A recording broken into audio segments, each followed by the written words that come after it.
to this thing. All right.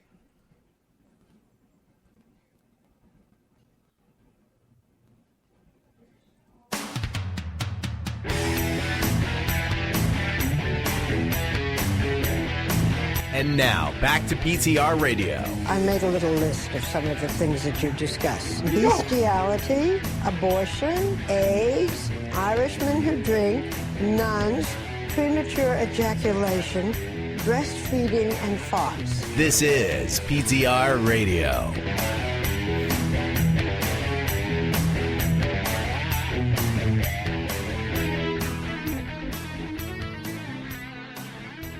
And welcome, everybody, to another edition of PTR Radio here on the fabulous interweb.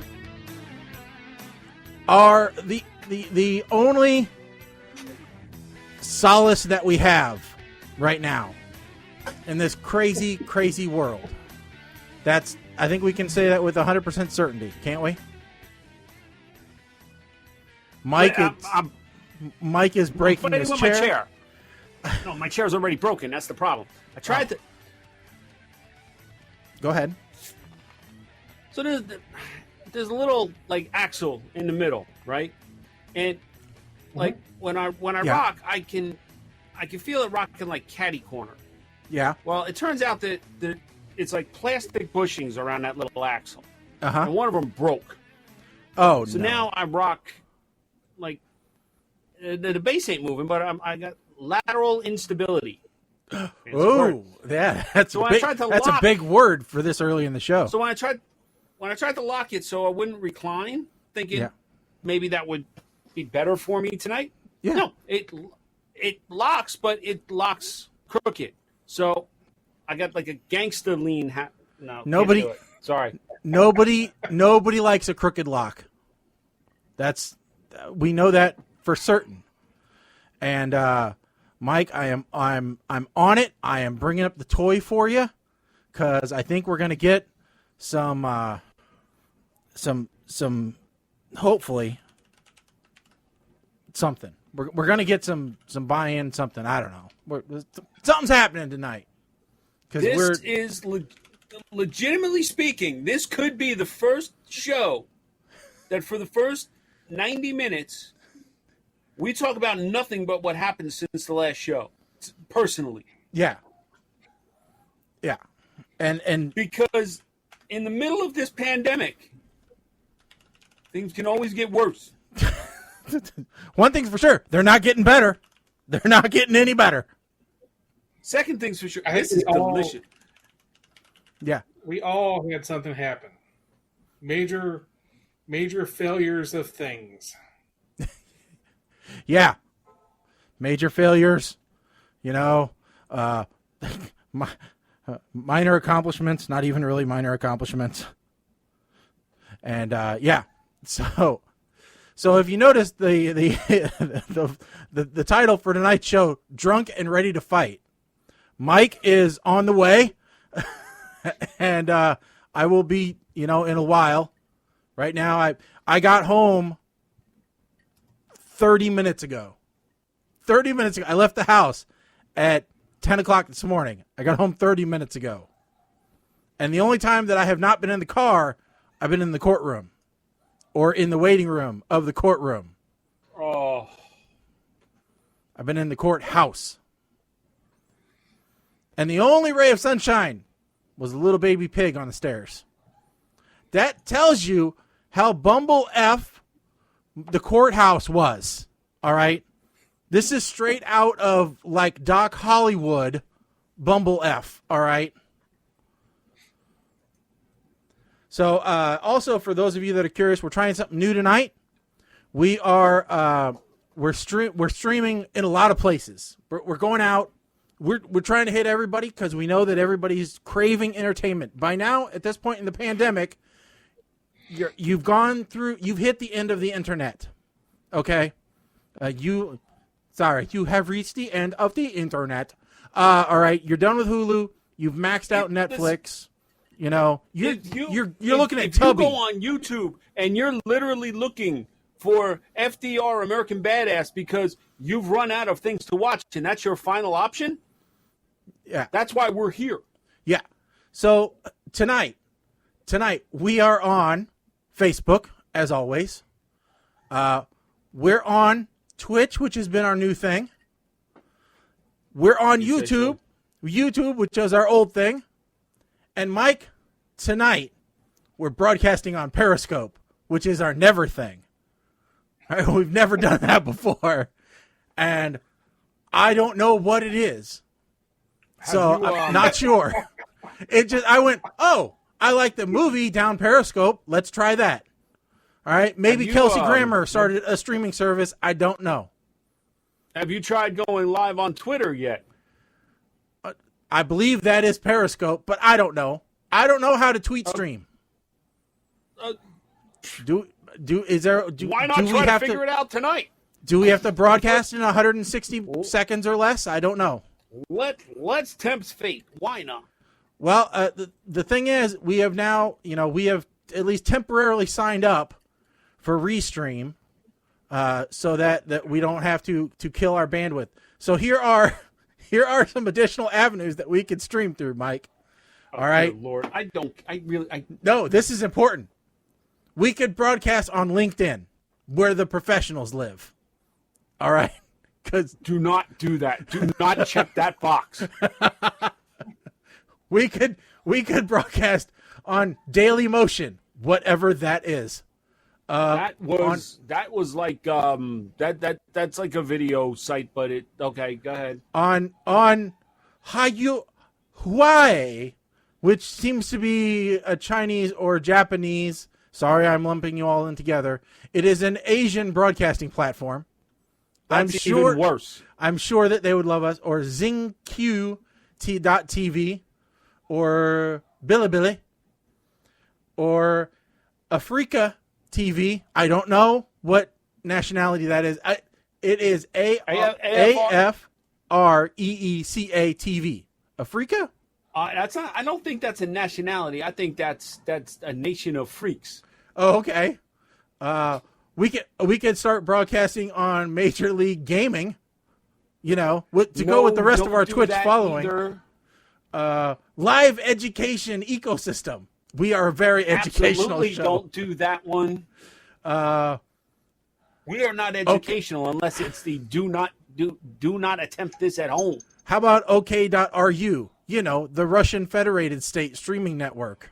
We're going to talk about Russian Federated State later when we do the movie review. Okay. Yes, I have that in my notes. Or evidently, there's one called Vaughn Live. So I don't know if Vince Vaughn started a streaming network, or maybe it's Rick Vaughn from Major League. That is all the Vaughns that I know. All right. I'm going to tell you that the toy is not working because... There's one called Vapors.tv, Mike. That sounds like something we should be on. Is that... no, do you know that? Okay. Okay. See? And Dune would know. Dune would know. It's a Korean streaming site. Dune would know. Why? He's big in Korea. Which Korea? Which Korea is an important decision for us to make. You really have to ask that question. Well, I'm just... If we got big with Kim Jong-un, it could take us places. But maybe he's dead. It's on the list. If it's on the list, one we probably should think about is Discord. Discord's not on the list. So Dune probably broadcasts to all of these. Oh, I'm sure. He just said, you know what? If it's an option, I'm doing it. He said Vaughn and Vapors are the same site also. So you know what? I don't know, dude. Yeah, I just work here. Just so you're aware, what I am drinking tonight is Screwball peanut butter whiskey. Oh. And damn, it's delicious. Peanut butter whiskey. It's not something that I necessarily would have picked. I did find a peach Irish whiskey. It's whiskey in the sense of like Fireball being whiskey. Oh, okay. All right. Well, that's not bad. I think I have found a new good one, which is a peach Irish whiskey. That is pretty tasty. Now, unfortunately, I gave away my bottle, so I don't have it anymore. I have to go buy another bottle. Why would you? I gave it to my dad. Okay, you could have just led with that. Yeah. Because whatever you gave, I gave it to my dad. As long as it's not an STD, you're supposed to give stuff to your dad. That's true. That's very true. that one unique qualifier. I think that's true. Yeah, I can't think of anything other than that unique qualifier that you're not supposed to give him. Kidneys, yes. Bone marrow. Mm-hmm. Yep, sure. Money. Yep, you betcha. Just ask. It's yours. No, not STDs. That's Maybe the only exception would be is if it was it was part of a package deal with the hooker. I don't know. Now, Mike, if you had to give your dad an STD, which one would you give him? There's no right answer to this question. Well, I'm just curious. I mean, obviously, you hold back the best STDs for your friends. But, what secondhand STD would you give your dad? That's the kind of show you're in for tonight, folks. I'll put that up as a poll on the... see what happens there. That's a great Twitter poll. If you had to give your dad an STD, which one would it be? All right. So I'm trying to find an alternate acronym meaning. And the only one I could find quickly was Star Trek Discovery. I'm not sure which one. No, I wouldn't give him that one. I wouldn't give him that one. Oof. So, anyway, all right. So, yeah, there's been a lot of stuff going on in our lives. I think I talked about it on the last show that I had a bathroom remodel going on. And that an involuntary bathroom. Involuntary, bathroom remodel. This time, I got myself into I had two projects going on, one in my house and one in my church. Church, of course, as with all churches, as they're reopening, they're trying different things, right, to do services. So our church is doing what we call pods, because cults sounds bad. So we chose the word pods because that's much more effective to get people like the in. Moving containers. No, and not like the old Body Snatchers movie either. I was gonna say pod people. So what it is like you see, basically it's like World War II encampments is what it is, really. So we take all the old people and we shuffle them off into their own little area, all right? And then we take all the people with children and we isolate them too into classrooms. And then they get to watch the service. It's kind of like the old days of WWE, right? When your town wasn't big enough to actually host the event. So like in Springfield, we could go to the convention center and we could watch it on closed circuit television because it wasn't on regular TV because we only had 10 channels, so we could go to the convention center and we could watch it broadcast there. I only remember because I did it once. So that's what happens is these people come to church, get sat in a classroom, and then get to watch TV of the service that's happening down the hall in an empty, room. Meanwhile, I said, I don't care about going to a physical building that much. I'm just going to stay at home in my PJs in bed. Mm-hmm. So that meant I had to, but because they wanted to be able to do that, I had to go and I had to wire all the rooms to be able to receive that broadcast. Yeah. And he did follow it up with a smiley face, so he was joking. But yeah. But Waco, Jamestown. Yeah. So I had that project, which was fun because it's a mixture of old construction, new construction. And but then the fun didn't end there.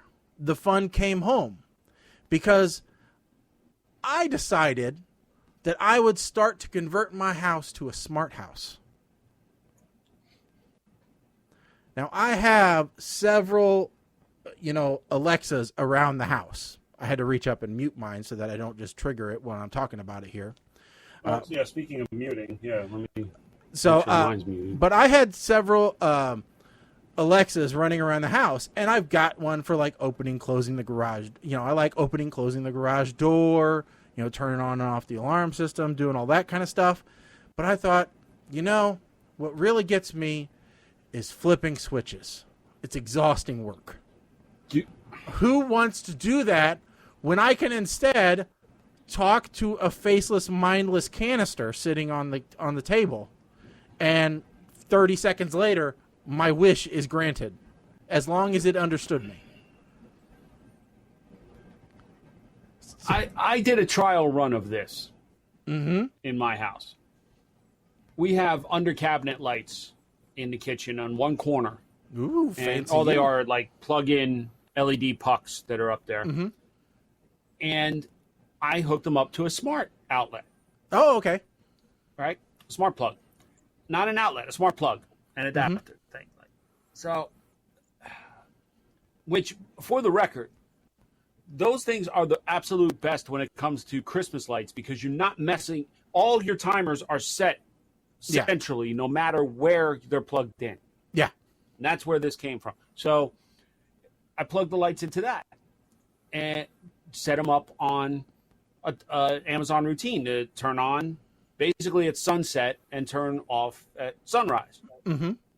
The problem is, and this is how I discovered that Kim would not do well with that type of smart home. The problem is, if you want to turn them on any other time, you have to tell Alexa to do it for you. Mm-hmm. And well, see, apparently that's a little too weird. Oh, see, and that's where the plugs come in. That is odd. Now, I installed switches. Like, I replaced the physical light switch. And so you can still work it like a real switch if you want to turn on and off the light. So the switch is basically A or B. And if you turn it on via Alexa or a routine, you just flip it the other way regardless. So actually, it's not dedicated off or on, right? It's not a flip. Am I understanding it's not a switch like a typical switch. The rocker switches? Okay? Yeah. Okay. Imagine that. Switch. Right. Imagine that, but only the bottom half. All right. It's just basically a toggle where you tap it once and it turns it on, and you tap it again and it turns it off. So it's just a like little an old momentary push button. Kind of, yeah. Except for it's just actuating a little sensor in the back. So it's like a click. It's almost like the clapper, but instead of clapping, you're just touching it. Yeah, it's a clicker. Yeah. Okay. Yeah. So, for example, like this was a very old school version of it, right? So this turned on and off an electrical outlet. I know that shit don't say touch and glow. Yeah, it does, because it was used for it. Old school. This was your Alexa, and you just put this on your keychain, and you could turn on and off your lamp. Kids, if any of your parents have a computer that's that same color plastic, yeah, that may be worth money. That's called putty. Yeah. They don't make that anymore. Yeah. So, but that's all it is. So you just click it, and it sends a signal saying turn on. You click it again, it sends a signal to mean turned off. That's what these switches do. No, I don't have. I don't have children at home anymore.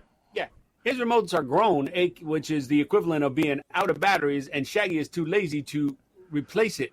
Well, here's one way, and you can take that however you want. Replace the batteries, replace the kids. I don't know. Here was my use case, because I'm like, okay, before I do this, I need to have a good use case for it. Any of you PMs out there, you know the word use case. You are so a programmer / engineer. Go ahead. All right. So my wife at night, she leaves the bedroom light on so that she can read a book or whatever, but I cannot sleep with the light on. Well, she sleeps by the light switch, and inevitably I either have to get out of bed, go around, turn off the light, and then walk back in the darkness to my side of the bed, or tell her goodnight. She gets the hint. She stretches over with the remote and slaps the light switch down, okay, to extend her reach. And I thought, this is a horrible idea. Low-cost solutions here. No. First one, switch sides of the bed. No. No. Second one, okay, fine, whatever. Second one, move the bed closer to the light switch. What, so that she doesn't have to use a remote, but she still has to do it? Third, I don't want to wake her up when she's sleeping. Third, Well, okay. It's like a dog. You don't sleep. You don't wake up a sleeping wife. You might get bit. Okay. No, fair point. Third point, or third solution, suck it up, Buttercup. Well, or fourth solution, install a smart switch. I got my phone. Click. Now I can turn it off. Wally, go ahead. So, okay. Now I can turn it off from my side of the bed, which is the same reason. Why I have two television remotes, so that I can turn it off too. About that. We have two remotes too, but we actually have three remotes. I have one on my nightstand that is its only function is to access the sleep timer, because DirecTV remotes do not have a sleep button on them. So, let's get to the meat of this. You had to phone a friend. So I will say this: the other case I had, because this is where it comes important. All right, other case I had was the bathroom. The bathroom has 3 switches. 2 of them are for lights, and 1 is for a fan. All right. So here was my thing. Right.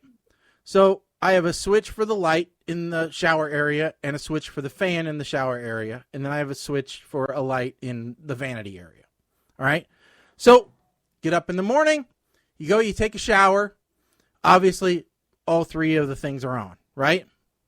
My routine is I then get out of the shower. I turn off the lights, but I leave the fan on because you want to get the moisture out of the bathroom. Well, I'm a lazy person. I didn't want to have to get back up and turn off the fan. Or if I decided to take a shower at night, I didn't want to have to get back up and turn off the fan. So I wanted to be able to tell Alexa to turn off the fan. So I have tried a clapper. It doesn't work. It's not nearly as good. And in fact, there's videos on that. Comparing Clapper to Alexa. But so anyway, so that was my issue, was doing the bathroom, because I decided I would do the hardest switches first. I don't know what in my brain decided to do that. Let's do the 3 outlet one first before we work our way up. Because my plan was do the one in my office, 1 switch. Do the one in the bedroom, 2 switch. Then do the one in the bathroom, 3 switch. I should have worked my way up in complexity. I didn't, and I was dumb. So I take the 3 switches out of the box in the bathroom, and then go, I probably should have taken a picture of how they were all hooked up.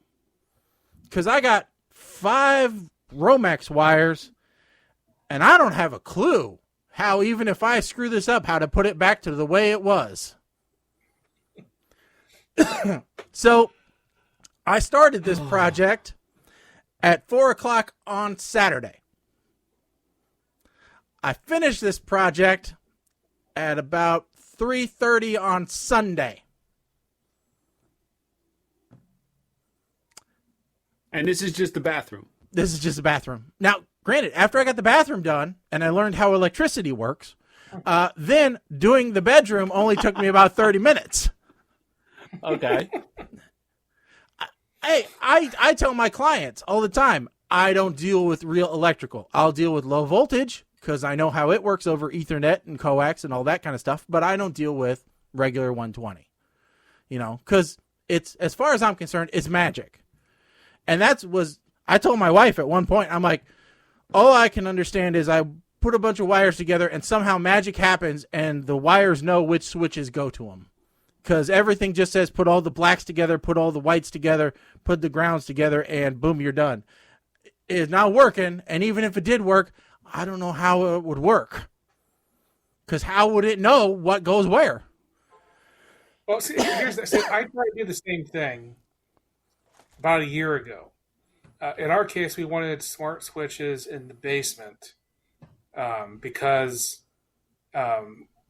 we wanted to be able to turn the lights off if we forgot downstairs without having to actually go all the way downstairs to turn the lights off. Mm-hmm. And so I actually bought a switch. I was like, okay, I'll buy one and try to install it. And looking at it, it goes, okay, 3 wires. And I open up the light switch, and it has a wire going into the switch and a wire coming out of the switch. That was it. I'm looking at this going, what is going on? Because this says this. So I kind of figure out that in the 70s, sometime in the 70s, is a switchover between when you had 3 wires going through and when you only had the 1 wire going through. When you had a neutral, basically. Yeah, you now you have a neutral. Back then, you just have the hot line going through, and you just put a switch in the middle of it to cut bridge or disconnect. And I remember, I was like, okay, well, why don't they make them that could do it this way, for a way that most houses have it? Because I remember back in the 90s, we had a motion detector light switch, and that was a much older house. Mm-hmm. I'm sure it only had 1 wire going through. Why in the 90s could we have a light switch with an entire motion detector on it? And here in 2020, I can't. And do you know what the answer is? The neutral is very important.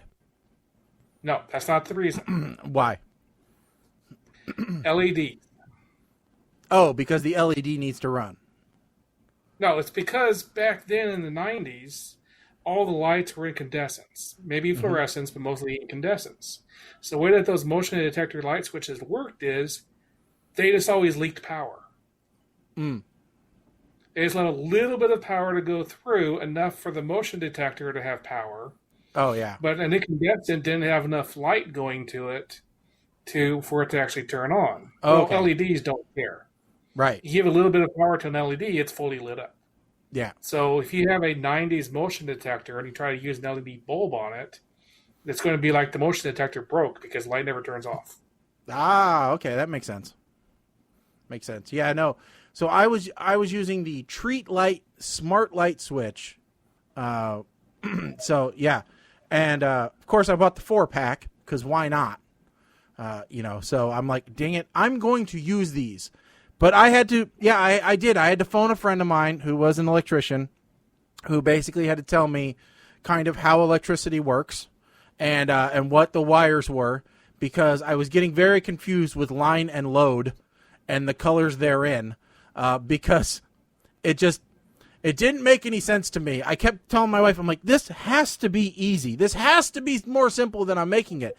And truth be told, my electrician buddy said, yeah, you had an idiot wire your house, because what you're telling me here and what actually ended up being correct doesn't make any sense for the way that this has to be wired.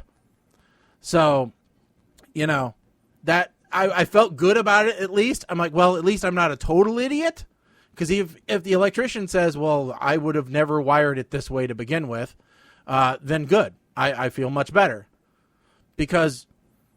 And you would think that you would bring in the hot in on either the far right or the far left, and then go to all your switches.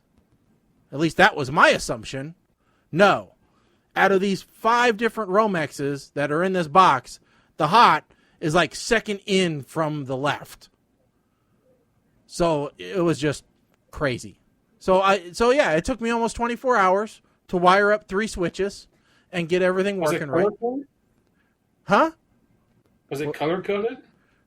No. I'll go into the switches. Here's how difficult this was for me. All right. The far left one, white, black, red, ground. All the other the other 4 wires, white, black, ground. Okay? Now, you say, well, that red's kind of important. And my electrician friend said, is there a 3-way switch in your bathroom? He goes, because the only reason you use the 3-conductor plus ground is if you have like a 3-way switch. And I'm like, no, our bathroom's pretty small. I don't know why you would need 2 different switches to turn things on and off. I'm like, nope, no.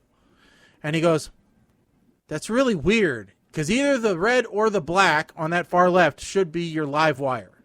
Should be your line wire. Well, it wasn't.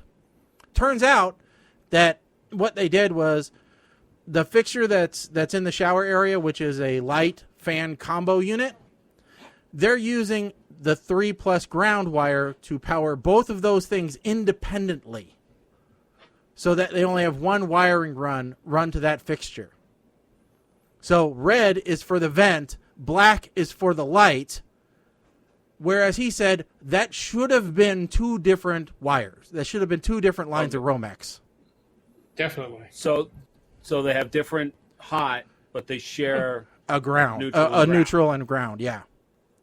And then I told him, yeah, what makes it more difficult is all the bathrooms in the house are on the same breaker. And he goes, what the what?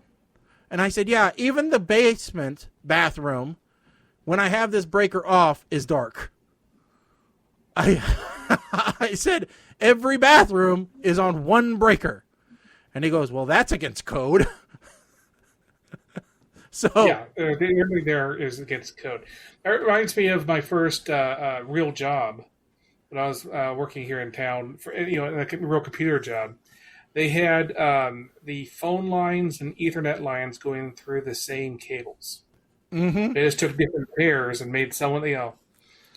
I remember they actually got a professional tester to come in, and they said for the lines that were being used for Ethernet, they said, I don't think you can get a dial tone off this, according to our tests. Yeah. So that was my kind of disaster weekend was getting through that, in addition to the wife wanting to finish all of the yard landscaping projects. But you got a cement mixer, so that should have been easy. I did get a cement mixer, and it is working out pretty well when it's not 110 degrees in the shade. You know what? If you listened to Colin and I and didn't get the cement mixer, that was your karma moment. There you go. No, it still would have been 110 degrees. No, you wouldn't have run into all of these other issues. Well, it could be, or it could just be that I'm just, destined for difficulty. But as I told my wife, I'm like, now you can bet I'm going to use the crap out of those light switches. I am going to just, while I'm working, randomly, and I know you're in the bedroom, just randomly start turning stuff on and off. Just so that you know, I'm so proud of those light switches. Okay, so here, real quick, here's another reason why I know that wouldn't fly in our house right now. I discovered Alexa routines. Mm-hmm. And every day before Kim leaves for work, she tells the Echo in the back room to play local radio station for the dogs. Okay? Mm-hmm. I listened in one day and figured out exactly what she said. Mm-hmm. And I made a routine that responded before it started playing it and said, well, if you insist, but you should know that your godlike husband, Mike the Ape Man, would rather you play this station for the dogs. And she literally told me, take that off of there because it's too friggin' long before I leave. Well, that's okay. My wife became upset at something I did. So we put fans up in the garage where we work out. But I also have an exhaust fan out there. All right. So for when I smoke cigars in the garage, I put in a big honking exhaust fan, and they're all hooked up to Alexa as well. Well, Alexa gets confused when you say, Alexa, turn on the fan versus turn on the exhaust fan. She doesn't. She says there are multiple things named fan because she only recognizes the last word. And so my wife was getting really upset because she couldn't turn the workout fans on and off. She goes, Lexi just won't even listen to me. You go tell her what to do. And so I'm like, all right, well, I'm just going to make this easy, and I'll change the routine words. So now, if you go to work out and you want to be cool, you say, Alexa, blow me, and to turn on the workout fans. And then to turn them off, you say, Alexa, stop blowing me. Because I thought, well, it makes sense. And my wife just looks at me and shakes her head. And then yesterday, she comes in and she goes, what do I tell her to stop blowing? So, yeah.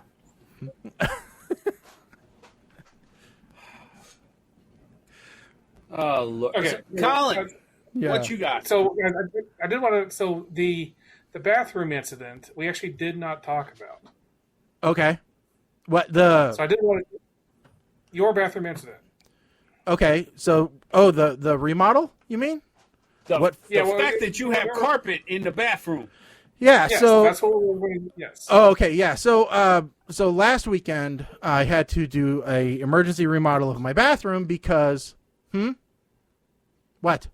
I'm mouthing to the listeners. Yes, carpet. We said carpet in the bathroom. So, when my wife had the house built, her jackass husband was cheap and didn't do several things she wanted to do, include one of which was tile or even linoleum the bathrooms. Instead, they had carpet, a thing which we have slowly been fixing. The one that we hadn't gotten to yet was the master bath. Well, we had overnight the other thing they cheaped out on when they were doing it was shutoff valves. They used the cheapest shutoff valves I have ever seen, and I have slowly been replacing all of them. Well, the one in our bathroom went faulty during the night and developed a fairly steady leak. And carpet has padding underneath, which is basically foam. So I get up in the morning and I have a sponge for a floor for the entire bathroom. I mean, it's wet. Like water coming up from your toes wet.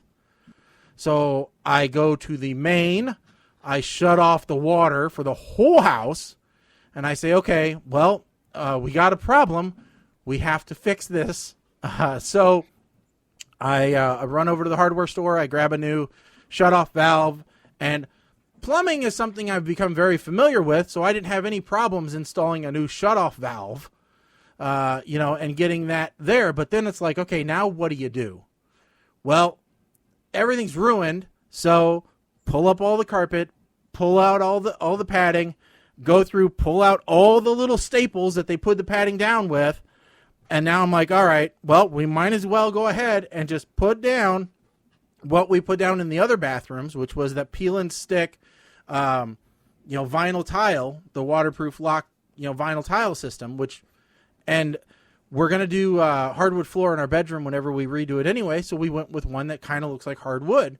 And it looks really nice, but it was like 2.5 days or so of just knee-breaking work because it's like, all right, take the toilet out, put it in the bathtub, pull all the vents off, pull all the baseboard off, and all that stuff. So it was just a lot of work for me, measuring and cutting and everything else. But the good thing is vinyl tile, you cut it with, like tin snips or a utility knife. And we used less than a box. A little bit more than one box. So a little bit more than like 60 square feet is what it ended up being. But looks good in the end. And, at the same time, I fixed the bunch of other stuff, little things in the bathroom that had been bugging us for a while. So, it was a long, couple days, but hey, we got it working, so that's all that mattered. But yeah, that was the first thing. So the carpet that was there, was it the same carpet in the bathroom as it was in the bedroom? Yes. Because many years ago, I was looking at houses with my sister, and we went to this one house. They had on the second floor shag carpeting. Mm-hmm. And the shag carpeting just covered every single floor surface of the entire second floor. It was continuous all the way down the hallways and into the bathroom. And I just remember looking at the shag carpeting going, what moron? Oh, yeah. Thinks that shag carpeting should be in a bathroom, much less just the same shag carpeting covering it like a fungus that has grown into the entire. I'll tell you what, when we took the shag carpeting out of the boys' bathroom, that was a hazmat job when I first remodeled theirs, because they had basically grown up in that bathroom And, well, let's just say from the time that you start aiming to the toilet to the time that you actually figure out how to aim correctly is an eternity for carpet. So, thank God they didn't have cats. Otherwise, it would have been 10 times worse, but it was just horrible. So, yeah, it was just bad. Yeah. Ours, luckily, people do not carpet bathrooms. Our floor, luckily, I had the biggest thing I had to do was just let the subfloor dry out a little bit. Luckily, it hadn't gotten too bad, so I didn't have to put 1/8 inch over top of it. I was able, and it was still nice and level. The kids' bathroom had so many toilets overflow, so much other damage and everything else after the years that they abused it, that I ended up having to put 1/8 inch sheeting over top of the floor before I could put tile down. So, yep. So no, we're just adding. At this point, we're getting to the point where we finished all the regular household projects, thanks to Corona, and so now it just seems like we're making stuff up to keep ourselves busy on the weekends. We're really not trying; it's just happening on its own. So, next in a few weeks we get a new refrigerator and freezer being delivered, which is going to be great. But that means I got to clean out the garage some more. So so there'll be some things going up on Facebook Marketplace if you're in the Springfield area and you're into either DJ supplies or you want some good deals on maybe some bicycles or some stuff like that you might be interested in. Mike, I don't think you want to pay for the shipping for a 22-inch powered subwoofer. Probably don't. No, I think the shipping would be terrible. Yeah. So, but yeah, there's going to be a few things because our shed is supposed to be being built here within the next month. So, getting everything out of the way for that. All right. So listen, if it doesn't sell, Mm-hmm. throw it in the trunk when you come out for the road trip in 2021. Yeah. Yeah. Oh, by then Colin will have an SUV, so it should fit. And yeah. No, I'm going to be selling some passive speakers and some other stuff. I'm, scaling back, just scaling back because I'm digging this work from home life. Some people are saying it could go into the new year, so just kind of relaxing and taking it all in stride. As you can see, my flag collection is growing. So, does anybody know what flag this is? Brown coats? No. You're close, I think, Mike. It's a sci-fi reference. Yeah, he said brown coats. That's a sci-fi reference. Okay. I think you're correct. Okay. Is it yes, it's Firefly. Yes, exactly. Yeah. Firefly flag humanity. Yeah, so it's the independent flag. Yes. Yeah. I didn't actually watch Firefly. My daughter just got it for me because she figured sci-fi and I'd be into it. Yes. Well, they're called the brown coats. Okay. So what's going on here is my parents had their washer die on them. And also we haven't mentioned this, but they're getting ready for a full kitchen remodel. Oh, sweet. Yeah, my parents just bought an RV. So.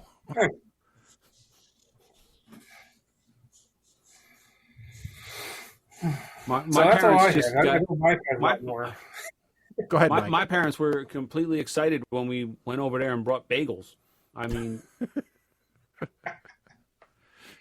so what's going on in your life, Mike? I've been seeing a lot of I'm just going to kill everyone and they all need to die, and today's the day where I just reach my limit posts on your Facebook account. All right, so work is just, I'm not even going to go there because that's what a lot of that stuff was about. So last week I took days off to replace deck boards in my backyard. I was able to acquire the lumber I needed, despite the lumber shortage. Mm-hmm. I said, okay, this will be good. 90-degree weather.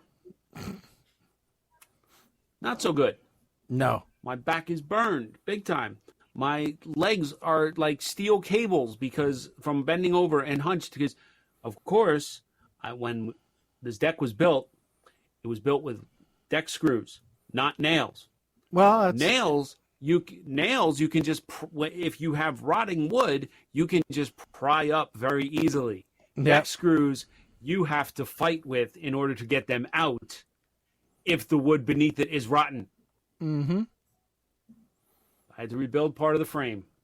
And let's just say it tested my engineering skills because, damn it, it was 90-plus degrees out. I only got so much wood, and I'm not rebuilding completely. I know what the right way to do it is. I did it the MacGyver way. But once the boards are on top, you will not be able to tell the difference. Okay. Because nothing is moving. Everything is rock solid. If I had the ability, I would have just stacked pavers underneath them, and the boards could have just sat on the damn pavers. I don't care.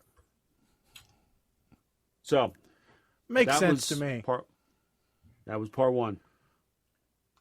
Friday night, I'm exhausted at this point because I've had Monday, Tuesday, Wednesday, Thursday, 4 days of out in the heat, carrying 12 or 14 and 16 foot 2x6s and cutting and Friday night, 10 o'clock. I'm sitting in my recliner thinking, finally can go to sleep.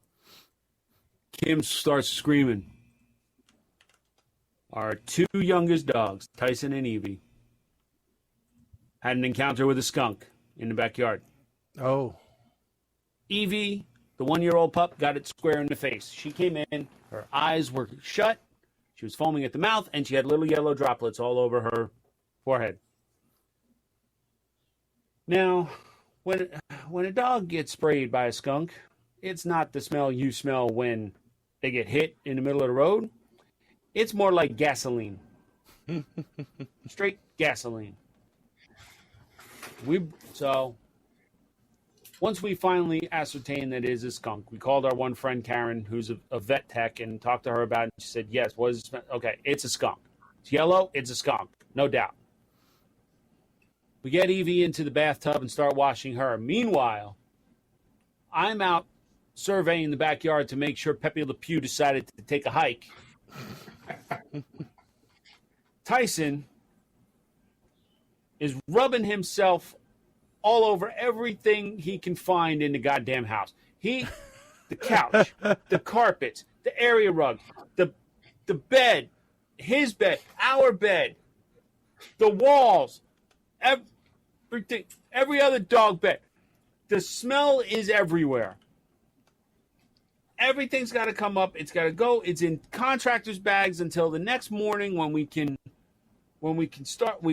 get to it in the washer. Everything's going in the wash on hot with OxyClean and in sanitize mode. And I place an order before we go to sleep at midnight because it took 2 hours for us to finally bag everything up and get, Evie got her bath. Tyson got his first ever indoor bath because he freaks out about every damn thing. Dog gets scared when you bring in an Amazon box. So he's pissing all over the place because he's scared. He thinks he's in trouble.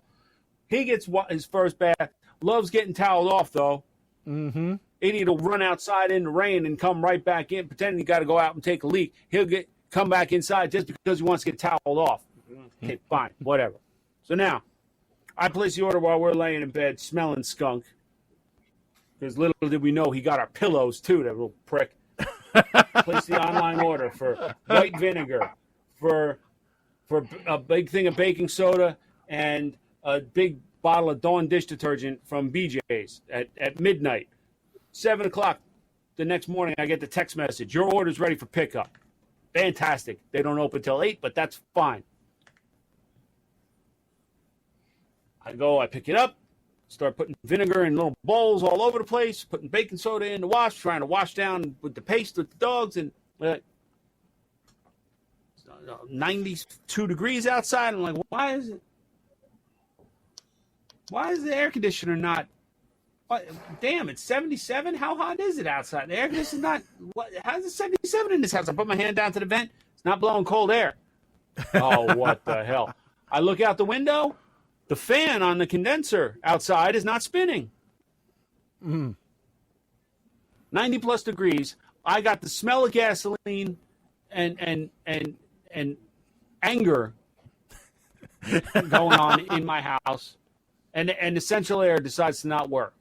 Okay, I talked to Kim. I start calling places around. One place wanted. This is 4th of July. On 4th of July. Kim, one place, the lady told me straight out, it's going to be $250 the minute I take your address. It's $250 for them to come out, and that's before they even look at anything. Oh, jeez. You can go. Would you like me to pick a song from Wesley Willis's greatest hits, and I'll play it for you? Because that's what's. Call a couple other places. We can't get there till Thursday. Oh, luckily, I had the ability to phone a friend. Yeah, it's important. And he says, we're texting back and forth, and he says, "Okay, do you have a multimeter?" I said, "Of course I do. It's not a professional one, but I have one." Okay. Mm-hmm. Says, "Can you do that? Can you take the cover off?" "Yes, I can." Hold on. Now, mind you, it's outside, and I have to go to the basement to turn off the main breaker for the central air. So I'm up and down the steps. And, of course, the multimeter is actually down here in my office and not in the garage where it should have been because, well, I'm lazy in that respect. As you can tell, my office is not exactly the pinnacle of cleanliness here. So I finally pull the disconnect outside. He's like, "Okay, can you pull the fuses?" "Yes, I can." "Check. What's your multimeter read when you touch the leads together?" 0. "Okay, good. What's it do when you touch the fuses?" OL. "Okay, that means the fuses are bad." "Take some pictures for me. I want to see what else." "Capacitor's dead." Oh. It's like, okay, here are the parts you need. Let me know if you can't get them. Okay. Luckily, I found a supply shop. I was able to get the parts and actually fix my own central air thanks to that phone a friend. So,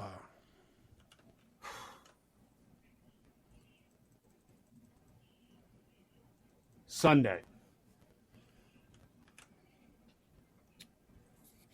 We're sitting there. We're just relaxing. Finally catching a break. And Willie has a seizure. Willie is our 15-and-a-half-year-old Yorkie. Mm-hmm. He had one 6 weeks ago. No idea why. We have a glucose meter because we thought maybe his blood sugar was bad. Check his blood sugar's fine. So this is basically one of those we don't know, and we're probably never going to know because we're not going to spend $3,000 on a CAT scan or an MRI just to find out, yeah, there's nothing you can do. So right after that, when Willie's finally settled down, Kim proceeds to tell me that we have more baby fish. When did you start having baby fish? Well, the better question would be, when did we start having fish? Because we got these stupid. This is why we can't go to like Petco after a night of drinking, because we got these stupid six for $5 silver cloud minnows or white cloud minnows or some kind of freaking minnows or SS minnows. But hold on. Minnows are bait. They're not fish that you keep. They're bait. Guess what? Not anymore. They're also referred to as the poor man's tetra. Ugh. So we have, not only do we have, so we have the main tank in the spare bedroom where what I refer to them as the COVID fish, because these are the only stupid fish that decide to have babies during year and a half. We never had a baby in these tanks. Now we got babies because of COVID. That's what I'm blaming it on. So we got that tank in the spare bedroom. We got the beta fish living in his own tank in the living room. And now we have a holding tank in the bathroom for the damn COVID babies. That, by the way, are about the size of the head of a match, if you're lucky. How Kimberly sees these things in the tank, I don't know, but they're sitting there, she's like, we got babies. Are you... What? The final insult to injury. We have the hummingbird feeder out back. I am allergic to bees. There's a swarm of bees hanging around the GD hummingbird feeder. Do we have anything we could spray on to kill them? Gasoline. We can just burn this bitch to the ground and start over somewhere. Because I'm about done. Yeah. Mm-hmm. Yeah. Then I come back to work today. And surprisingly, I've never felt so happy to go back to work. To finally gain some kind of normalcy. And I have not gotten to tell this story to anybody at work yet, because eventually I'm going to have a meeting with folks that knew why I took off last week. They're going to ask, so how'd it go? How much time you got? Do you want the Cliff Notes or you want the full version? Because I can bulletize it for you. If you give me a day, I'll put it in a PowerPoint for you.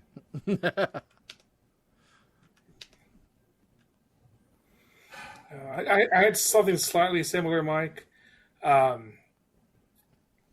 for COVID, well, just general, I'm living in my parents' house, and so I didn't spend a couple months all alone, which would have been annoying. But I didn't drive my car for several months. Yeah, and I went to check on it, and the battery's dead. So I plugged in. So I got a charger, opened the hood up, and discovered that some wasps decided that under the hood was a good place for a nest. I had a buddy who they made a nest in the hinge of his passenger door. He used it so infrequently. I remember when I had the Jeep, I went to go buy a dress shirt or work clothes or something from Men's Warehouse. And I got to the parking lot and I saw a bee on my side mirror of my driver's side. I got out and I had a water bottle from my hockey game behind me. I grabbed that, started spraying the thing from like 4 feet away, and about 19 more come out. So they built a nest behind the mirror. Of a vehicle that I drove every damn day.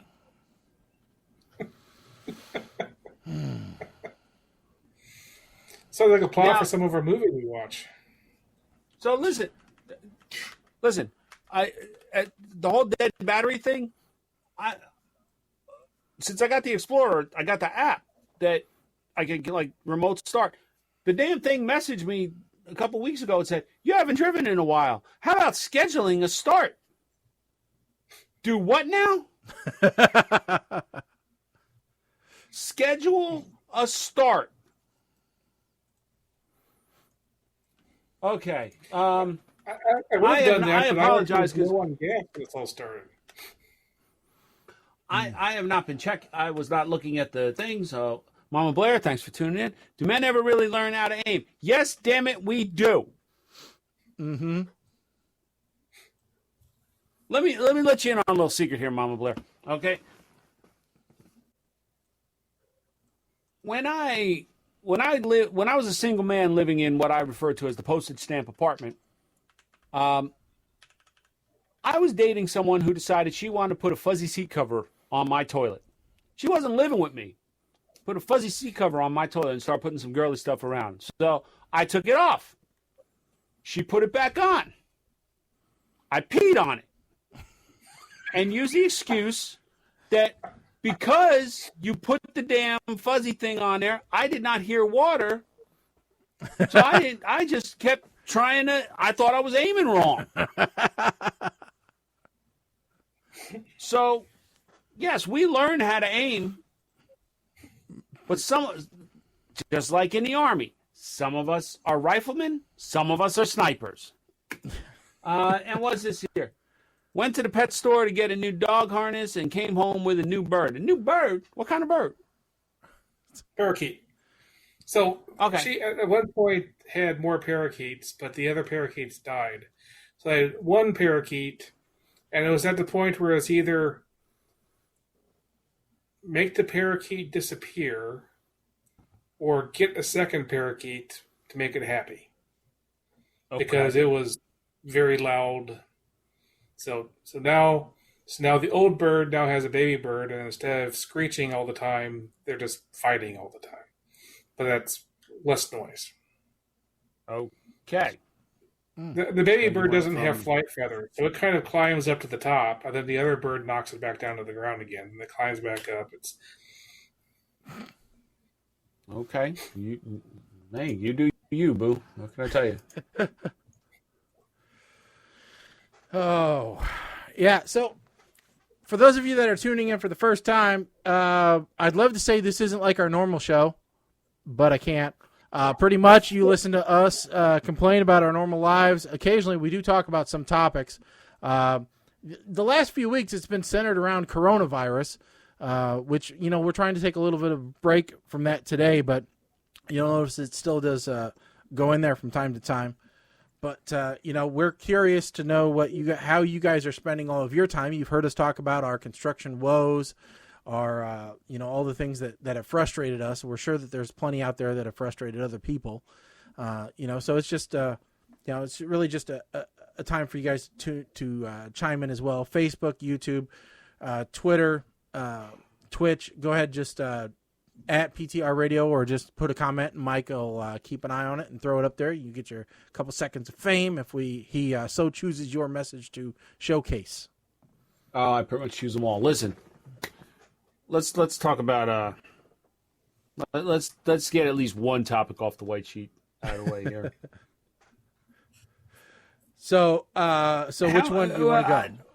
Oh, I know which one I want to go with, because it's sadly, this is probably the safest one. Okay. Because this is the one that everyone is going to say is a freaking terrible idea.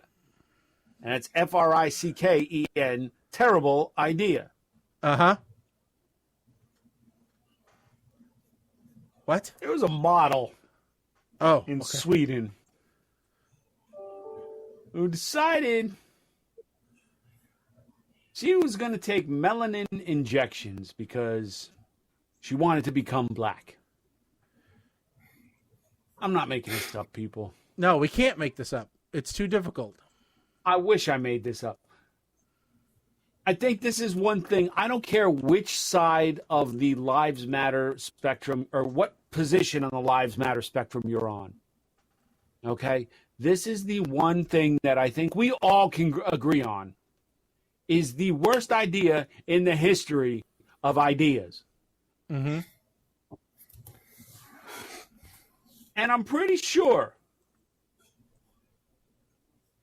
that if we lived in a society where the remake of Soul Man, the classic C. Thomas Howell movie from the 1980s? Yeah, pretty sure it was 80s, yeah. If this would be how it would be remade. Yeah. But everyone knows this cannot be remade. Yes, there it is. That don't even look like the same damn model, because I just noticed her jugulars down there. And she did more than melanin injections, unless the injections were right into those mammary glands. No.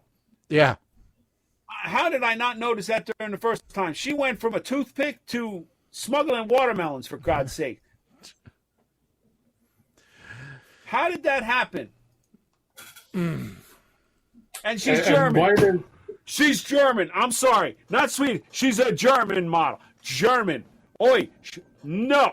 Sit.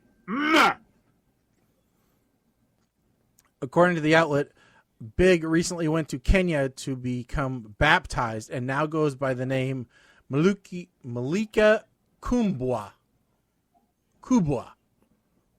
Since I became a black woman, I have worked intensively to learn more about culture and the history of black people. You know, I am more comfortable saying of people who have transitioned from male to female than I am saying the phrase, since I became a black woman, about someone. That is not a phrase that should ever come out of anyone's mouth. No. Because you either are or you aren't. This is not something you can become unless you are a black child to become a black woman. And even now, I'm afraid that I'm saying this and it's offensive. Well, remember, it wasn't that long ago we had that lady who, she was married to a black man and she said that she identified as a black woman. Remember that? She was like the head of like an NAACP or something. Yeah, she was. Yeah. She didn't say I am a black woman. She said I identify as a black woman. She didn't say this. Herself off that. She passed herself off, but I don't think she ever said I am a black woman. Oh, she did back. Yes. Did she back then? Okay. Yeah, so Rachel Dolezal. Yes. So we have two people being this bad. Well, I would say that this one is arguably worse. At least Rachel just, was very tanned. Rachel identified herself as mixed race on an application and had claimed that an African-American man was her father. In the aftermath, she received public scrutiny when her white parents publicly stated she was passing as black. So it came out that she lied that she was mixed race. Yeah. So she actually tried to... I don't think it's as bad as this. Oh, no! This was in permanent blackface. And not only that, but in another paragraph it says the former white woman. No. Wait, I don't remember this movie. I probably should. What is Black Like Me? I truly feel like this is a movie I need to watch. Well, there was a book. Let's see here. Black Like Me, 1964, starring James Whitmore.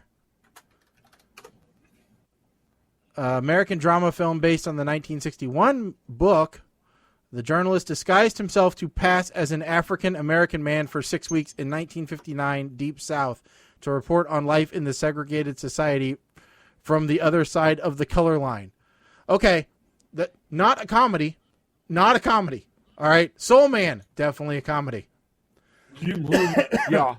Soul Man, as much a comedy as the Eddie Murphy skit where he dressed up in whiteface and went to the bank. And they had one of the greatest skits of Saturday Night Live history. Yes.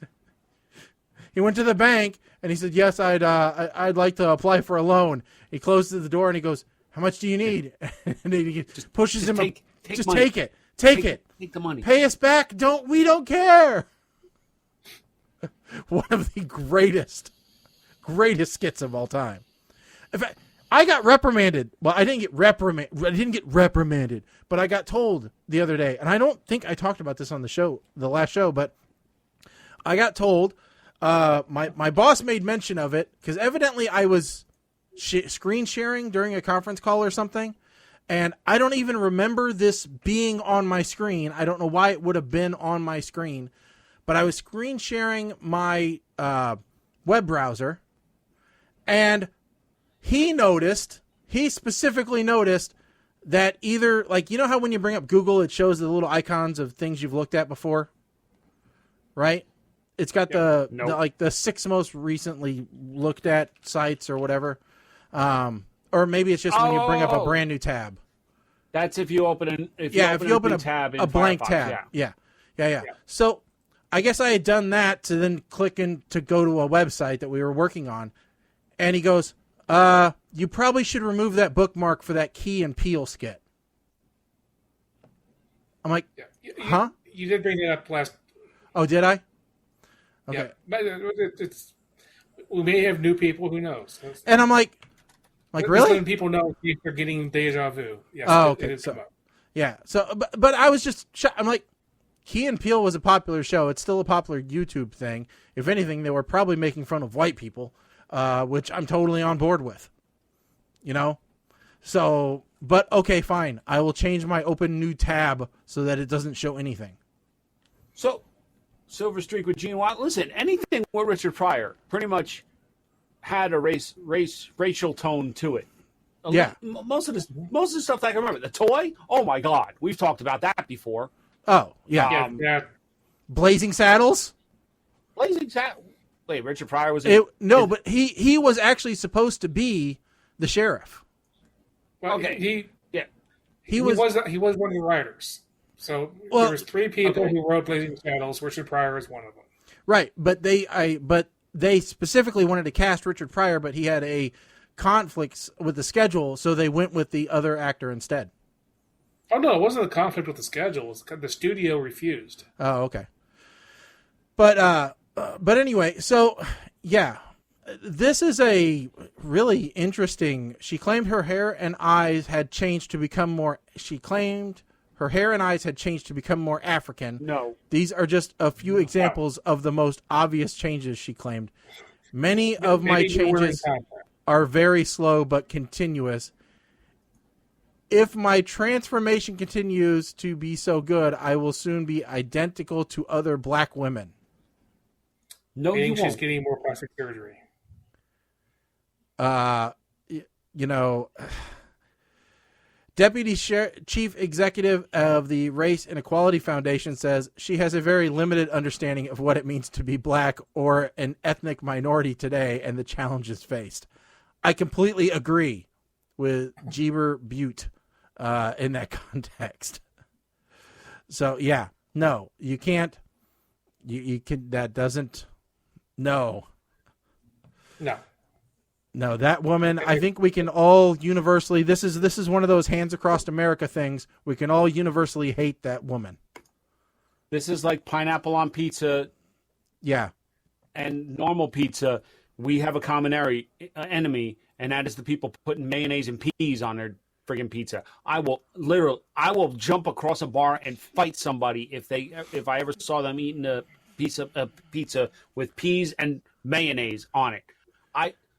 I'll be going to jail, and the judge will acquit me. Be like, what happened, Your Honor? He ordered a pizza with peas and mayonnaise. Case dismissed. You're good to go. Justifiable. Go. There is no such thing as being transracial. You can't have you can't have a black guy decide he's really a white guy, and then take somebody else to court for discriminating against him for being black when he's not black. He's really white. It's just it does not work. That is not a thing. It's funny. The Wikipedia article, speaking of for transracial, actually says by far the most well-known example of a self-identified person in the English-speaking world is Rachel Dolezal. Who we just talked about. Yeah. Martina Big, who was featured on Murray, is another woman of white ancestry. She was and Jadu, a trans woman who was born Caucasian but now considers herself Filipina. Those are the three examples listed in Wikipedia. I love Carlos and Isabel, but I got to ask the dumb question here. If you were going to be transracial, I can't even say the word right. It's not a real word. If you were going to be transracial and you had anything in the world, trans ethnicity, and anything in the world, what would possess you to pick Filipino? Well, out of the millions of possibilities out there, did I miss something? So this Martina Big thing, I just realized. So this first came out, I think, in 2017. She actually has a Wikipedia entry. 2015, actually. She was on the German TV channel Explosive Weekend, followed up by the German version of Punked in 2015. So, according to the Wikipedia entry, she actually has the biggest breast implants in the world. Ugh. Because they're expandable. I guess she can attach them to a pump and make them bigger on demand. So, she's just like that woman who made herself look like Barbie. Or the one that made her look like Catwoman or the Cowardly Lion. Yeah. Or both. Yeah. Oh. So. Yeah. So not good. Not good. No. Now, let's see here. There are so many things on our list that I don't want to get to. No, it's true because I hate to say it, but so much of the crap that's going on, like, I don't know. Okay, so I think we'll just read the headlines. We won't go into the articles. Here's the headlines for things that we're not going to talk about.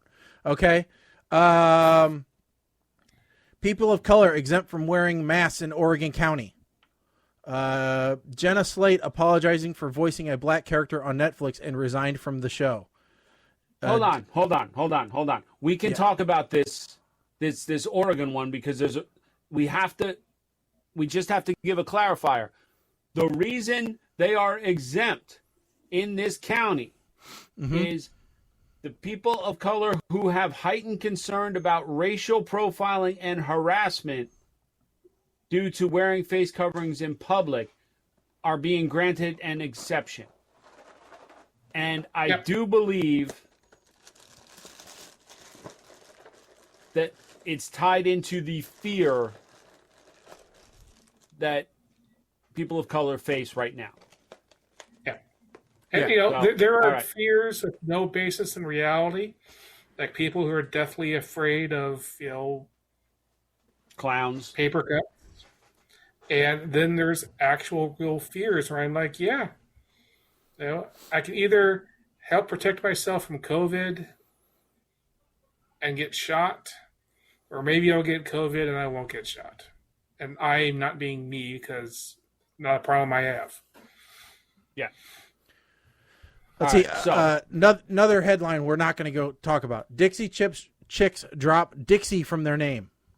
Well, no, we are going to talk about this one because I didn't even know they were still a group. Oh, yeah, they were a group. Oh, yeah. They're still trying to figure out what to do with Earl. I thought they broke up a long time ago. Disney's Splash Mountain to be rethemed to Princess and the Frog. That's specious. Woman who praised KKK apologizes, vows to never wave Confederate flag again after saying she will teach her grandchildren to hate African Americans. Texas realtors will stop using the word master to describe bedrooms and bathrooms. This one. Mike Henry, the white actor who has voiced Cleveland on The Family Guy and The Cleveland Show for 20 years, is stepping down from his role, saying that a black character should be voiced by a person of color. Hulu removes Golden Girls episode over mud mask blackface. Okay, and we can talk about this one because they are literally getting raked over the coals now for this being the most pointless correction they could possibly do. Yeah. It literally was a mud mask. The line they said in the episode literally is, these are mud masks, we're not really black. And it was Rose that said it. Rose and Blanche. Rose said that line. And they were this was the episode where Dorothy's son was going to marry an older, Dorothy's son who was white was going to marry an older black woman, and the families were colliding. So, honestly, we watch the Golden Girls every weekend. Yeah. Saturdays it's Roseanne, Sundays it's Golden Girls. And I am surprised that this cancel culture world that we're living in has not said Blanche tried for half of the series to become a member of Sisters of the South or Confederate, some society that was based in the South. I'm surprised that they haven't tried to get it pulled, saying that her character has ties to Confederacy. Just get the whole series pulled. Yeah. Shelve it with George Lopez. Yeah. I mean, you know, yeah. Okay. I absolutely hate this side effect that we're seeing. This cancel culture that's taken over everything right now. Somebody did something wrong when they were 12 years old. Oh, speaking of that, somebody made a joke when they were a speaking kid. Allegedly, Adam Savage, former MythBusters host, accused of rape in sister's lawsuit. Not a rape that happened recently, but a rape that supposedly happened over 40 years ago by a sister who has repeatedly brought different family members before the court for personal financial gains. We're not going to talk about that one. No. Let's see here. We will talk about... there was one here that I just wanted to talk about. Rate My Room, a new Twitter account that's being created because we are in the era of the conference call, right? If you want to talk about one technology that's taken off and that everyone is now familiar with, whereas before they maybe weren't as intimate with it as before. Everybody has now been, everyone from a grandma to, the kids now have video conferencing, right? Whether it's for school or whatever.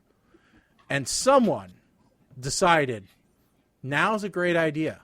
Now that we have all these people coming out of the woodwork to showcase their conference calls, let's start rating people's rooms that they're doing the conference calls in. And so Rate My Skype Room was created to specifically rate celebrities, newscasters, politicians, etc., all people that would normally qualify for our celebrity death pool, rate their streaming setup in their houses. Because as we all know, everybody's broadcasting from home now. I mean, it's just what's happening. So you can see things like, for example, here, nice gallery wall, deduct 1 point for salmon paint color, how's Oprah? Or leather guitar, great hues, is ScarJo being socially distant? Channeling Elvis Costello, is that Teddy R 9 out of 10? If that is Teddy Roosevelt, he might actually lose a point now, depending on who. Conan, is this a Holiday Inn Express? Sophisticated, elegant, classic, Michelle Obama. Of course. Then Dr. Phil, dark like your soul, Oprah got you wrong. Here, organized and tidy, but a few plants would soften the overall vibe. So, but you start to notice trends. So look, bookshelves. All right, nice art, nice substitute for the obligatory bookcase. Trevor Noah, we've got books in the background. We know that he can read. Oh look, James Corden, books. Actually, those are probably records. But you do notice these things. Here's Ellen. She's not having a good day. Things are rough for Ellen, evidently, right now. Yeah, yes. People are having fun telling stories about how what a horrible person she is. Yeah. So, but I thought it was neat, and it actually got me to thinking, boy, I wish more people, because I work for the state. Not a lot of people in the state actually put on their web cameras when we do video conferencing. I don't know what it is, but they don't put on their web cameras. I'm one of the few people that do. And now it's mostly because they're all curious as to what flag I'm going to be flying in the background, to cover up my passwords. But so I counted the other day. I have 36 flags that I can choose from on any day to put up in the background. So it's dealer's choice, really, as to what I'm going to be flying that day. So we did have one other thing on the white sheet I did want to talk about. That is the Princess Bride remake. Yeah. So I actually signed up for that app because it had like 2 weeks free or something like that. And I gotta say, it has been so far. I think it wasn't posted up all at once. I think more of it got posted today, but I haven't had a chance to watch it yet. But so far, it has been hilarious. I will say that Rainn Wilson does a really good Wallace Shawn. But what's great is they keep changing, who's actually doing the acting and stuff. Mm-hmm. So it's a continuous change of all these different things. And I think they should just keep doing this because there's all those movies that we've said in the past should never be remade. Yeah. But the idea of, people just making of actual Hollywood stars shooting pieces of it themselves and putting it together as a big movie, it's great. It's kind of like a, Be Kind Rewind. You remember that Jack Black movie? Uh-huh. Oh, yeah. Exactly like that. Where they sweeted. Yeah. So, I think it would kind of be cool to have some, because to me, that's what this kind of seems like, right? So if you could get, a small group of actors together to do that. It's like I heard MLB, the Major League Baseball was actually thinking about because they're wondering what to do in the face of all this, right?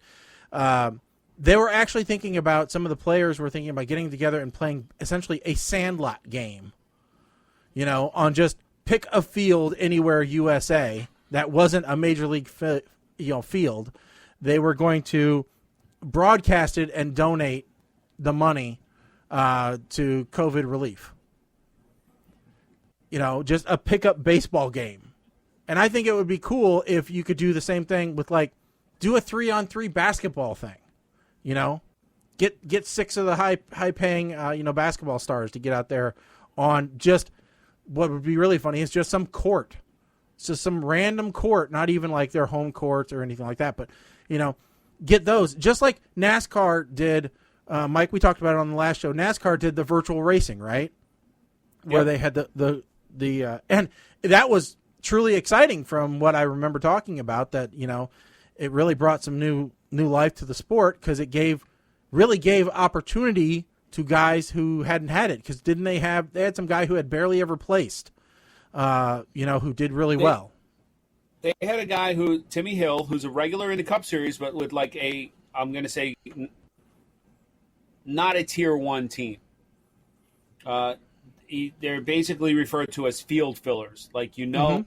If they finish on the lead lap, then it's a good day. Yeah. And he won. So, he won, I think, the second week.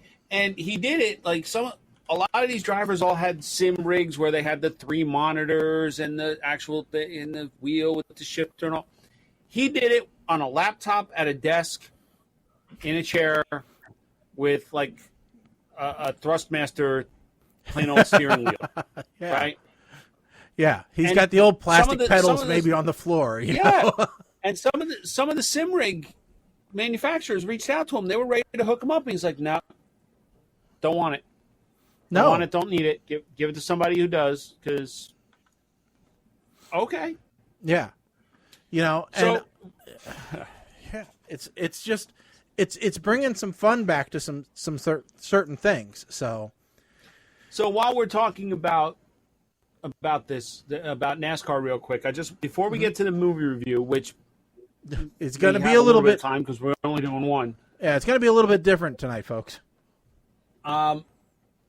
So I'm wearing aftershocks. and I've been wearing them for a while. And it was brought to my attention. They were brought to my attention when they first sponsored a NASCAR car driven by Bubba Wallace. Everybody knows Bubba Wallace. Yeah. Now everybody knows him. Yeah. And I've been looking. I've been like, Aftershocks really doesn't have any endorsements or any kind of thing anymore. I'm like, what the hell happened? Well, they sure as hell ain't aligned with Bubba Wallace anymore, because Bubba Wallace just signed a huge endorsement deal with Beats by Dre. Oh, geez. And the company's already stepping up to defend the driver against El Guapo Orange. Mm-hmm. Because apparently President Trump is demanding an apology from Bubba Wallace. So, movies. Let's talk about what happened in the movies. I don't want to go down that road. Who has more money, Aftershocks or Apple? Well, that's easy enough. But. Yeah. So, this evening, we were slated to watch Second Sight, a 1989, I believe it is, comedy featuring John Larroquette, Bronson Pinchot, and somebody else. And also Winter Break, who, to my knowledge, only features what's his name from the American Pie movies. So, those were the two movies that we were set up to watch tonight. Now, which movie do we want to start with, both of you? I guess Winter Break. Okay, so we will let Colin kick this off with Winter Break. All right? Okay. All right, Colin. Winter Break. So, as Shaggy just mentioned, there was one actor from American Pie in this movie. And everything I can see says this movie was supposed to be another Winter Pie-ish movie about a guy who's now, graduated from college, loses his job before he even starts it. There's some subplot about Buffalo, New York, which I didn't quite understand. I mean, is there something about Buffalo, New York that those of us who don't live in New York don't know about? Is that like the worst place in the world, according to people who live in New York? Because I know there's a place in New York named Buffalo. That's the extent of my knowledge of Buffalo, New York. As far as I know, it's a wonderful place. I don't know. So instead, he is shanghaied by his, drunk by his friends and taken to Aspen, and then proceeds to end up staying in Aspen for an entire year while pursuing a woman who already has a boyfriend who is standard douche for this type of movie. So we're watching this movie, and it's like it was very clear that this was an R-rated movie. I don't know why this movie was an R-rated movie. Unless there was some nudity or somebody got killed when I wasn't watching. I couldn't figure out. I mean, was this version like edited and then they left the movie? I don't understand the R rating. It just didn't make any sense, because this movie seemed to be like a romping movie that would be like American Pie or something like that, but instead it was just this long, not very funny relationship movie, and there are parts of it was like maybe it could have done something interesting. Maybe it could have been a real, coming of age thing. But there was some stuff with this guy finally getting a job, and I don't say this is like a poster film for a get a job. For everybody's like that whole millennials never not really working. This is like a movie showing them not working, especially in Aspen, which is a very, very expensive place. I don't see. So I was watching this movie going, no, you don't have enough money to rent an entire house in Aspen, buy teaching skiing to little kids. That doesn't work that way. I don't know. I'm not sure what this movie was supposed to be. That was my biggest problem with this movie. It just didn't really start. It could have been an interesting character thing of this guy learning how to get to work and still. I don't know. I don't. This is a burp of a movie. All right. Colin votes burp. Mike, you're up next. Okay, hold on a minute. What are these black bars on the side of my screen? What do you mean black? Oh, yeah. And were these credits done on an Apple IIc or something? Because, I mean, I can't remember the last time we saw a square picture movie. That's Anna Faris? She got a credit in this movie, and she's in the movie. She just pulled a Warwick, and she was in this movie for 30 seconds and barely recognizable. Completely random forced adventure. In some states, that's how they define kidnapping. The blonde chick that plays Michelle, she played Walden's social worker in 2.5 Men when they decided they wanted to adopt Lewis, and I still don't know. I've watched that season many, many times on Nick at Night. I don't know what happened to Lewis after they adopted him. It's like they adopted him, and then they sent him off to boarding school because he was never seen again. The other blonde, Kirsten, she played the judge's daughter in Mystery Alaska after this. So, before this. And she went on to play, this was a step down. What the hell happened to you? Where'd you get a dog? What did I miss? When did the dog show up? Before Netflix and Chill, there was VHS and Nap. And she has a boyfriend? Hooker. So this is where I really started to lose it with this movie. Because there were red flashes on Amazon Prime every minute to 2 minutes. Come and go. Just red flash. And then skips a few frames, red flash. Did somebody piece this together using pirated software off of YouTube clips or something? Was it ripped? Is that why the red... What? I tried Firefox. I tried Chrome. I tried Edge. The new Edge, which Microsoft snuck in on me like spyware, for God's sakes. Like all of a sudden I got this little wave-looking thing in the Edge. Okay, tried that. I even downloaded... Did I get disconnected? No, you're here. Mike, we can hear you. Did I? No, you're here. No, Mike, you're still here. You're here. Did I get disconnected? No, we see. Mike, we're here. You're here. Okay, now you got disconnected. Hi, Mike. What the hell? Okay, I don't know. You dropped from us for like 1 second after you went. Did I get disconnected? Did I get what the? So you're up. Okay. Yeah. All right. So yeah, Microsoft stuck this new Edge on me. I even downloaded Prime Video for Windows from the Microsoft Store, which I didn't even know there was a thing, and I still got these red flashes. And angry. I even downloaded it on the Prime Video, thinking if it was a local copy. No, red boxes. 45 minutes left. I'm ready to tap out because these red flashes. It's like Mother Russia is trying to subliminally make me a Republican or make me hate Amazon or I don't know. Be well, work hard. I don't put polarized glasses on. Maybe I'll see aliens. I don't know.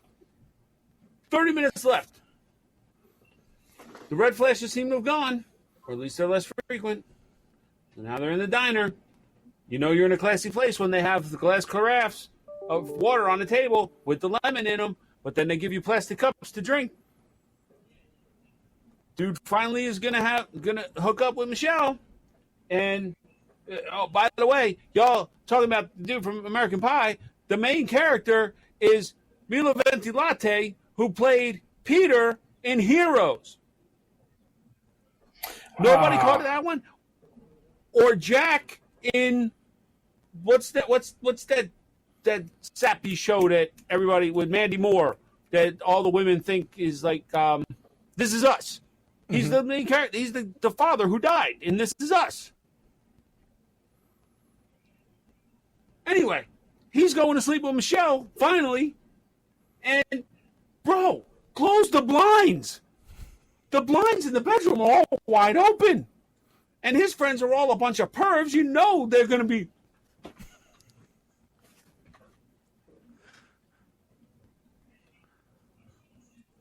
The movie itself gets a meh. If you really want to watch a ski-based love story, go watch Ski School, or no, Ski Patrol, Yeah. or Better Off Dead. Hot Dog. Or Hot Dog, the movie. That's right. The playback for this goddamn movie gets a violent, chunky puke through my nose because my mouth is duct taped shut. Okay. All right. I guess I'm up next. Okay. So, winter break. 10 minutes in. My wife turns to me and goes, "Who picked this? This is horrible. Is it going to get any better?" I don't know why she asked me these questions. I've told her a million times. It's a random number, and Amazon or Netflix recommends them. And I don't know if it's going to get any better because I haven't seen this before. This is not one of my, hey, I've seen this, you guys need to see this too. 20 minutes in. It hasn't gotten any better. It's still slow. This is an ad for why you should not go to college and you should go into the trades instead. Because $250,000 for college, that was his student loan payments. That's a lot. That's a lot. And the beginning of this movie really sounds like Secret of My Success. So, with that said, 30 minutes in, red flashing starts. And it's not the good kind of like Amsterdam red light district that I prefer. All right. This is annoying as all hell. Audio cuts out for a couple seconds. Bloop, fast forward. Red flashing. I know. I'm watching this on Roku. I will go back to the home menu. I'll hit play again. And we'll see if it does it. Sometimes it's just a streaming error. It did it again. Damn it, it's doing it more often. I'm out. I can't do this. So I left at the point where he had been in the friend zone for 3 months with the woman. Obviously, from my other people's ratings, it got no better. I am with Mike. Don't watch this movie if you like ski funny movies. Watch Hot Dog. Watch Ski Patrol. Watch Ski School 2 before you watch this movie. All right? This movie is bad. Bad, bad, bad. And the only reason why it gets an R rating is not because of the good parts of Hot Dog or any of the other movies. It's because they use curse words, which should not count towards an R rating. All right? That should have like a PG-13 naughty, naughty, naughty rating. All right? R should be reserved for boobage only. All right? That's what it should be. That way I know what to expect. Because I fully expected that when I saw this movie. I thought, yes, we have the guy from American Pie. We have an R rating. We're going to see some flesh. And I was okay. The only exciting part of this movie was when I went to my wife and said, hey, that guy's got a Jesus jacket, kind of like what I used to wear. And she goes, what the heck's a Jesus jacket? And I said, see that guy that was doing the Bob Ross painting? She goes, yeah. I said, you see the rug he's wearing?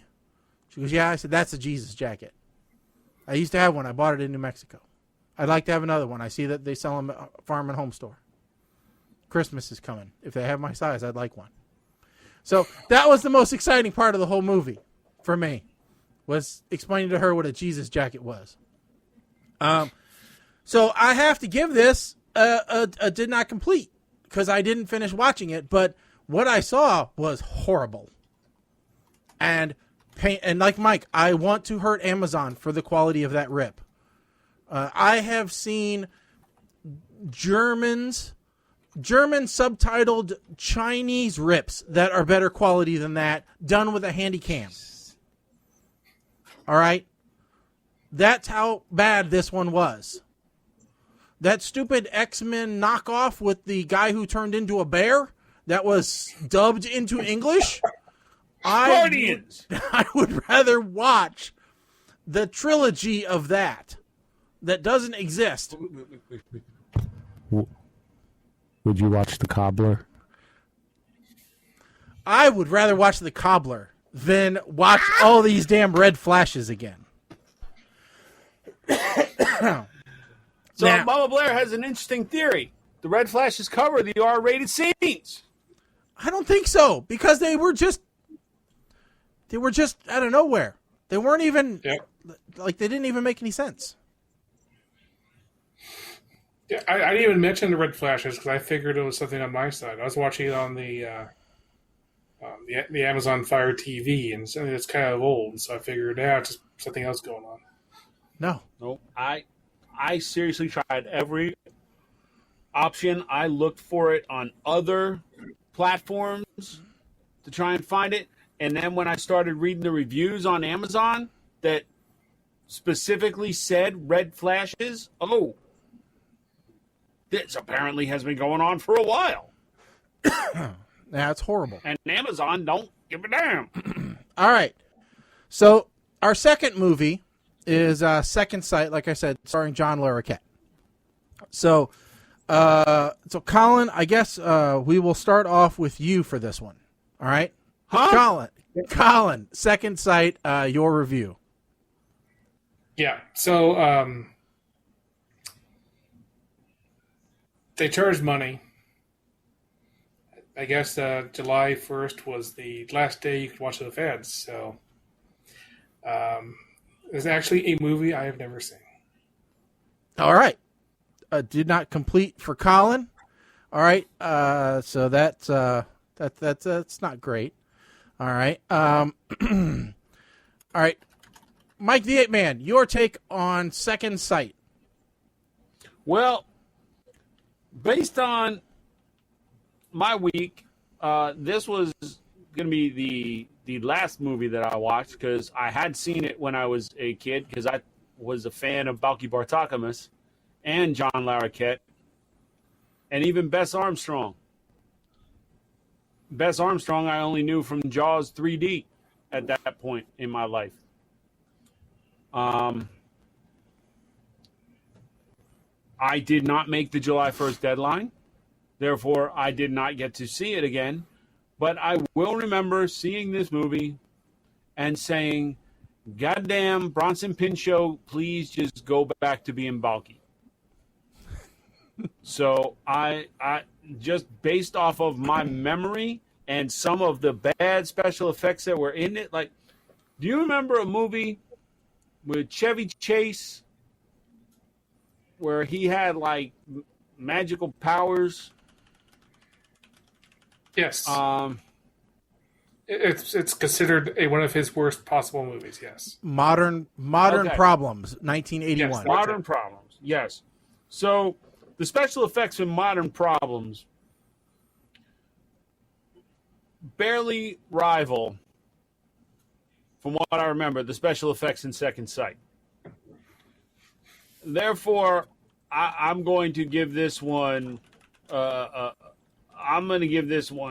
burp because I don't remember it being that good. I really had no desire to watch it again anyway.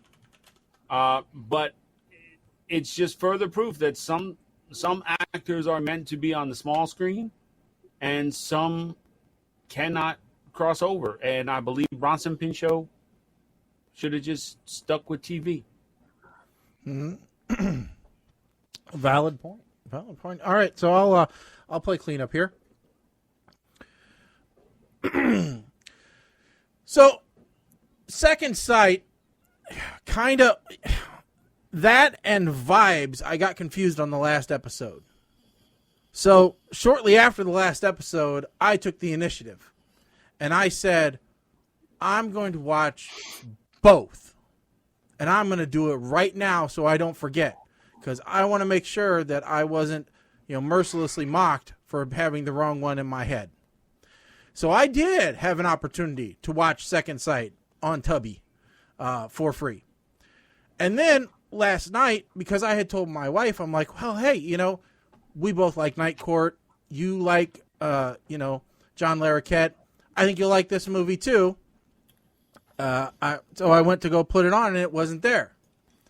And so, but then I said, oh, it's on Amazon, $2 to rent it. What the heck? Let's throw them a couple dollars. Amazon's kind of a struggling local company anyway, so, I'm sure they could use the cash. The times are tough for everybody, I hear. So I put it on, and I'm laying there, and even though I just seen it, I'm still laughing, because I think there's some genuinely funny parts in Second Sight. I will admit, it has cheesy special effects, and I actually got asked, what's with all the squiggly blue lines? And I had to explain, well, that's them visualizing telekinesis, because it's a movie. But, I still laughed at certain points, and I had to, explain to my wife why certain points were funny to me. And she explained again that this is just another one of my dumb movies that only I seem to enjoy. And as we have seen tonight, that appears to be universally the case, because I did enjoy Second Sight, and I am going to give it a smile. Okay? Now, with the caveat that I did watch Vibes first, okay? And Vibes would have merely gotten a meh, because even though it has a more star-studded cast, all right, of Cyndi Lauper and Jeff Goldblum, as well as Columbo, not as good of a movie, honestly, as Second Sight. Not as funny. So, if you have to pick between the two psychic movies of the late 80s, pick Second Sight. It might be worth your $2, depending upon how juvenile your mind is. So that's where I end up with tonight. The Lone Ranger, the only one to actually watch it.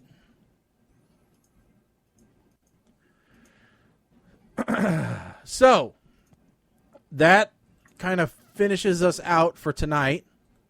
Mike, I did get a couple of recommendations for your deck in case you're not quite finished yet with it. We did get a few ideas for you of ways that maybe to make your life a little easier. So there's one that might have been an easier repair for you. Or there might have been another, possible way that you could have done it. So just in case you're not done yet and you're still looking for some more upgrades, possibly, just keep your mind open. Before you put that down, I'm more concerned about that white thing in the lower left corner by the shadow there.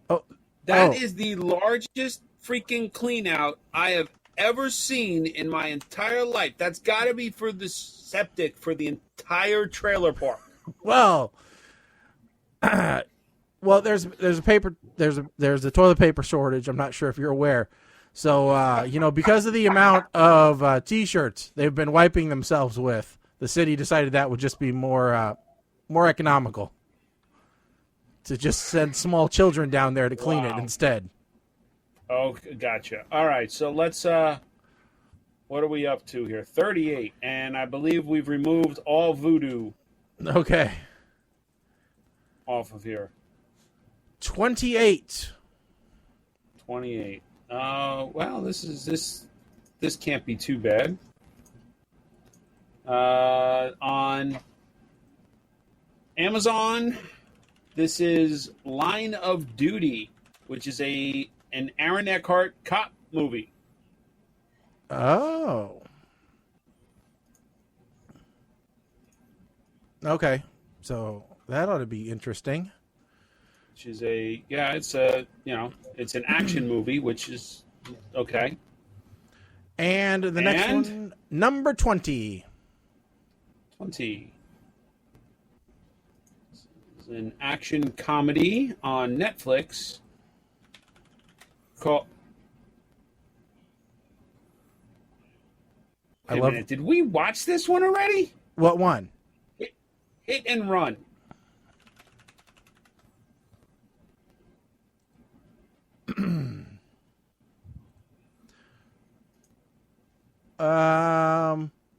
I don't remember that one. Okay, because it's showing that it's 99 minutes, but I brought it up and it said resume 94 minutes. So Okay, well maybe we have. So we can pick another one. well, let's just look here real quick. Determined to get his fiancée to L.A. to take advantage of an amazing opportunity, Charlie breaks out of witness protection program to drive her. Starring Kirsten Bell, Dax Shepard, and Kristen Chenoweth. Yeah, I don't remember that. Unless it has a different name. Okay, all right, that's fine. Maybe I watched it and I don't remember it, which is not a good sign. But Well, the writer is actually Dax Shepard on this one, so I don't know that that's a good sign. I don't know how many movies Dax Shepard has actually written. Okay, well, to answer the question, he wrote the movie Baby Mama, El Camino Christmas, which we remember how much we all love that one, Hit and Run, and evidently he's a writer on The Ranch. But yeah, he was also on the last 2 seasons. So, all right, so there we go. That is our movies for next week.